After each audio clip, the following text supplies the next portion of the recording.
So on the subject of looks maxing that was discussed earlier, you mentioned earlier that taking care of your hair and preserving it is one aspect of looks maxing.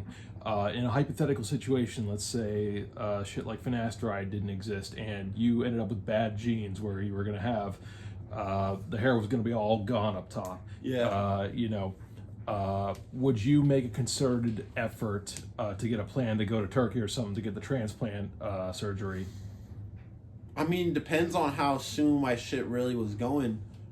But honestly, I think I probably would have. But the thing is, if finasteride doesn't exist, then you gotta get a really fucking rock solid hair transplant. Like, cause if you get a transplant just in the front, it's gonna keep going in the back. But I probably would have figured some shit out. But then, that's how it was back in the 80s. Like, people didn't know. They didn't know about Propecia. So they got a hair transplant. It's probably shitty. Then they, probably rocked with it. And then 10, 20 years down the line, the shit kept going in the back because they didn't realize that they need, you know what I'm saying? I think that part of the head is what minoxidil is primarily for, and a lot of those guys probably use minoxidil, or they might even have to use minoxidil even if they get the transplant. Yeah, if you get the transplant, you gotta at least do minoxidil. Yeah. Or you can take the finasteride pill. Personally, I'm too lazy to do all the fucking minoxidil shit, and I was reading about all the foam up, it build up on your scalp. I'm like, I don't want to fuck with that. I'd rather just do the pill. It's so easy. So I hate that shit, and it seems to be doing a solid job. So it's like I haven't been stressed about hair loss in a minute because of it, because now I've been on it for about 3 years, and now I really see. I look at an old pic of me and I can confirm like this shit has done results. Like my shit was really going. Like it was first signs of going when I was 21. So I hopped on that shit. Cause then I realized I started asking some questions. I'm like, how early did dad go bald? And it was like, bro, like mad early, gang. I know at least mom's side, their shit wasn't probably as cooked as dad's side, but they're still kind of going a little bit. And also, I read this. Czech Republic has the highest rate of male pattern baldness at 43%, and that's our ancestry. Our ancestry comes from Czech Republic, Austria, Germany area, which is a high genetic baldness spot of Europe. It's like that shit, but all of those European motherfuckers, like Balkans, all that. But a lot of those guys, the Middle East, Iraq, they go get the hair transplant, and it's a whole thing. But apparently the Turkey ones are like really fucking good. I would just go there for a hair transplant, because like you see, because now more people are doing it, so celebrities are starting to go do it, and you get great testimonies from those guys. And the English, it's perfect, all this shit. I'm like, damn, if I was to do that, I would hit the fucking Turkey for sure. Yeah, and I'll be like out in public and I'll see old dudes who, at least in their 70s, who have better hairline than me. Yeah, right? That shit irks me. Sometimes that shit really is genetic, but like, bro, I mean, you can tell when it's like a transplant low key. Like, if it's just too good, bro, that motherfucker got a transplant. So I wouldn't be stressed about that, because I used to feel that way too about that. I'm like, damn. Yeah, I really need to look into just how common hair transplants are. I mean, bro, they're pretty common amongst celebrities.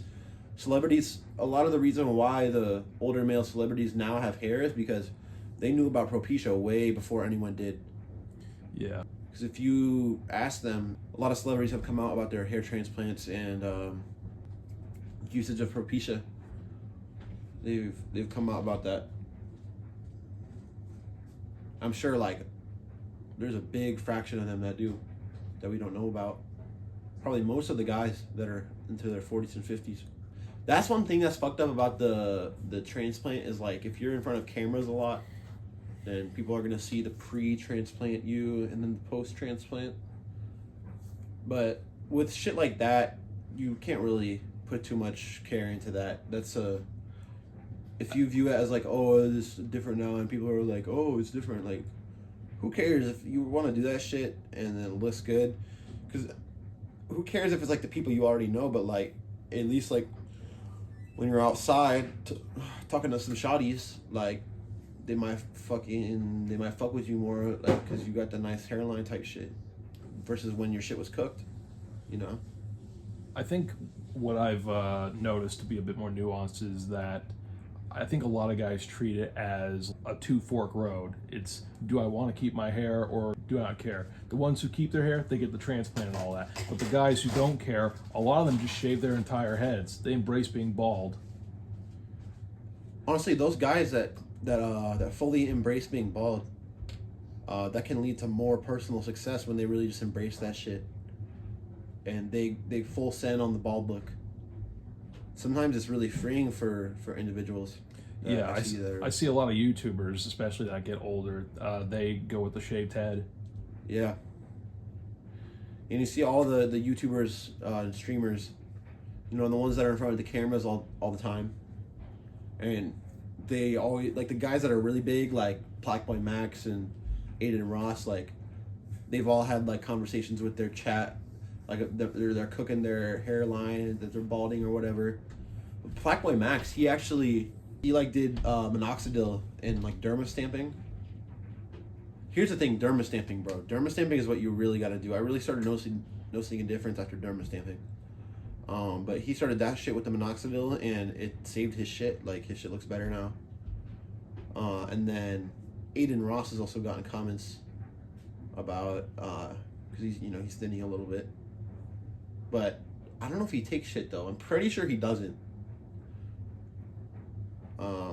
So, yeah, that's kind of the overall, I've thought long and hard about that aspect of the looks maxing thing, and it's definitely, like, one of the aspects, like, you gotta figure out, like, because if you full send on the bald shit, you full send on it, and then, honestly, it's kudos to those guys, because fucking, bro, like, they can just, like, they don't gotta do shit in the morning. But nah, you gotta shave your head a lot, though, to keep it looking like that. You gotta fucking, a lot of these bald motherfuckers let the hair grow on the sides and shit, gang. I'm like,